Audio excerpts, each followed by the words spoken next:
हो सके तो इन मसलों से दूर रहना, बन के अपने बाप का तुम गुरूर रहना। और हुई जो बेटी तो सिखाएंगे उसे वफा का हुनर, और हुआ जो बेटा तो कहेंगे मोहब्बत से दूर रहना। दोस्तों, अगर आपने नोटिस किया हो तो बीते 10 सालों में भारतीय परिवेश में, भारतीय समाज में जिस तरह से हत्याओं की इतनी सारी घटनाएं हुई हैं कि प्रेमिका ने प्रेमी की जान ले ली, प्रेमी ने प्रेमिका की जान ले ली, पत्नी ने पत्नी को मार डाला, पति ने पत्नी को मार डाला। कभी ये विचार किया है कि इससे पहले इतना सब कुछ देखने को नहीं मिलता था, अब आए दिन इस तरह की घटनाएं होती हैं, तो आखिर ऐसा क्यों? अगर हम मोटे मोटे तौर पर गौर करें तो 5 अहम कारण हैं जिस पर बात होना, चिंतन होना बहुत जरूरी है। अगर पहले हम कारण की बात करें तो वो है, आज के परिवेश में जो सफलता है उसकी परिभाषा पूरी तरह से बदल चुकी है। पहले जो सफलता होती थी वो थी नाम और इज्जत।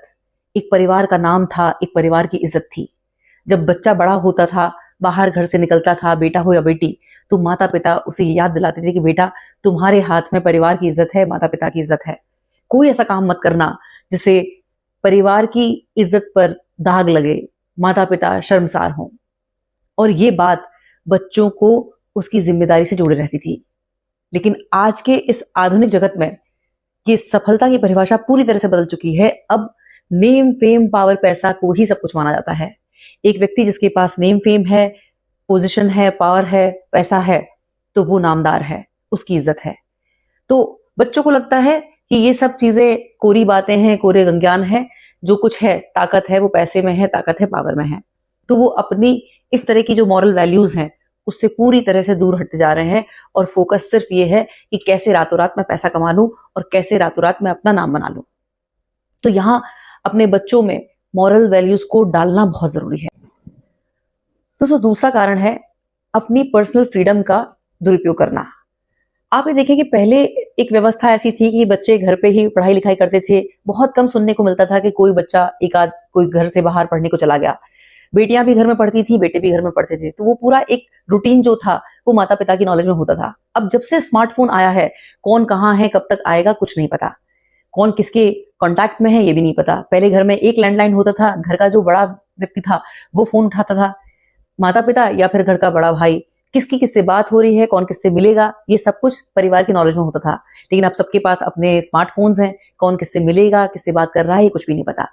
अब ऐसे में अगर एक्स्ट्रा मैरिटल अफेयर्स की बात करी जाए तो ये भी देखने को मिलता है कि अगर पति पत्नी के बीच कोई मनमुटाव है तो उस पर बात करने के बजाय एक सस्ता विकल्प ये होता है कि वही खुशी बाहर ढूंढ ली जाए। अब ये जब बातें जब तक छुपी हुई हैं तब तक तो सही है, लेकिन ये बात जब पार्टनर को पता चलती है तो वो आहत हो जाता है। वो सोचता है कि यार, मैं अपना रिश्ता ईमानदारी से निभा रहा हूं और सामने वाला मुझे चीट कर रहा है, और समझाने के बाद भी अगर नहीं मान रहा है तो एक विकल्प बचता है, वो है इसकी हत्या। और कई बार ऐसा होता है कि अगर कोई फीमेल का अफेयर सामने आया, किसी मेल का अफेयर आया सामने, तो उस पर शर्मिंदा होने के बजाय सामने वाला व्यक्ति पर जब वो पार्टनर हावी होने लगता है और ये कहता है तुम्हारे जो हाथ में है वो तुम कर लो, क्योंकि अब उसे ना समाज का भय है ना कानून का भय है। क्योंकि कानून भी आजकल इस तरह का है कि अगर एक लड़का लड़की वाले हैं तो आप उसकी लाइफ में हस्तक्षेप नहीं कर सकते हैं, वो उसकी निजी स्वतंत्रता है, वो किसी के साथ भी कोई संबंध बनाए। तो जब इस तरह का कानून होता है तो वो भी उनको शय मिलती है, और बजाय अपने उस रिश्ते पे काम करने के वो इस रास्ते पे चले जाते हैं।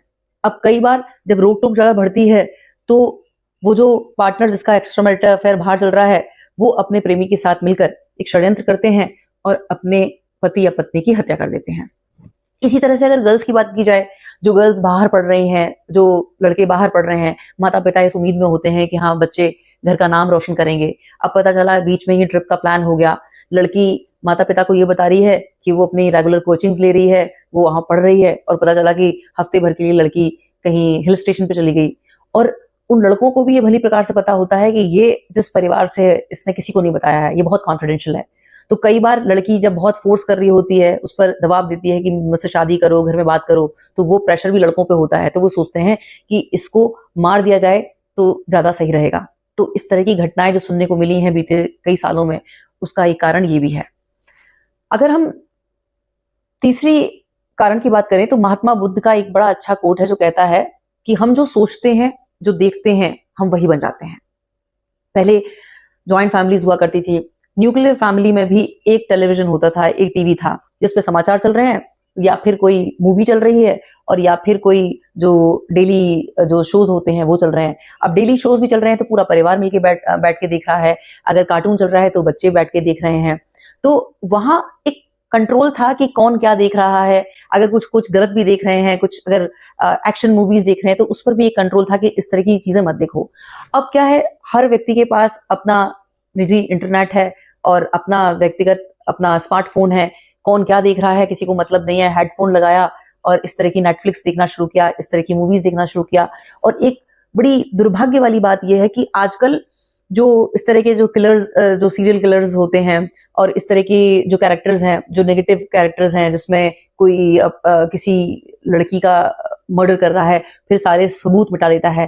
पहले ऐसा हुआ करता था कि इस तरह के जो किरदार थे उससे व्यक्ति विशेष को घृणा हो जाती थी। अब उसको इतना खूबसूरती से पोर्ट्रे किया जाता है एक हीरो के रूप में, तो जो देख रहा है उसको उसके प्रति सहानुभूति होती है, वो उसके प्रति कंपैशन से उसको देख रहा होता है। और कहीं ना कहीं दिमाग में उनके इस तरह की चीजें भी चल रही होती हैं कि अच्छा ये भी एक तरीका होता है किसी को मार के और सबूत मिटाने का। अभी बीते अगर 1.5-2 साल की बात करूं तो ऐसे मैंने 4-5 इस तरह के इंसिडेंट्स देखे, इस तरह के हादसे देखे, जिसमें जब उम्र रही होगी बच्चों की 24-25 साल, उनसे पूछा कि तुमने ये हत्या क्यों की, हत्या कैसे की, ये तुम्हारा आइडिया कैसे आया, तो उन्होंने किसी नेटफ्लिक्स का नाम बताया या फिर किसी मूवी का नाम बताया कि वो आइडिया हमें उस हीरो की मूवी से आया, वो हमें इस वाले एपिसोड से आया। तो ये सब प्रभाव है कि हम क्या देख रहे हैं। तो ये बहुत बड़ी जिम्मेदारी है कि बच्चे क्या देख रहे हैं, किसके साथ देख रहे हैं, उसका मस्तिष्क पे क्या प्रभाव पड़ रहा है, वो क्या सीख रहे हैं, उसकी जिम्मेदारी भी लेनी होगी। चौथा जो पॉइंट है वो है कि जो हमारे संस्कार हैं, पहले संस्कार इस तरह होते थे कि प्रेम का मतलब है त्याग, प्रेम का मतलब है सैक्रिफाइस। अब है कि जिंदगी मिलेगी ना दोबारा। इस तरह की जो मूवीज आती हैं, वन लाइफ वन अपॉर्चुनिटी, तो इसमें लोग सेल्फ सेंटर्ड होकर, सेल्फिश होकर सोचते हैं कि जीवन एक बार का है और भाड़ में जाओ, जाने दो ये संस्कार और मॉरल वैल्यूज, अपनी जिंदगी को खुलकर जीना है।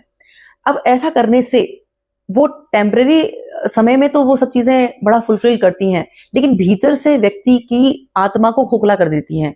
उसके पास कोई आधार नहीं होता है जो उसे सही गलत का एक निर्णय लेने में हेल्प करे, सपोर्ट करे, क्योंकि इस तरह की मॉरल वैल्यूज को कभी तवज्जो दी ही नहीं गई है।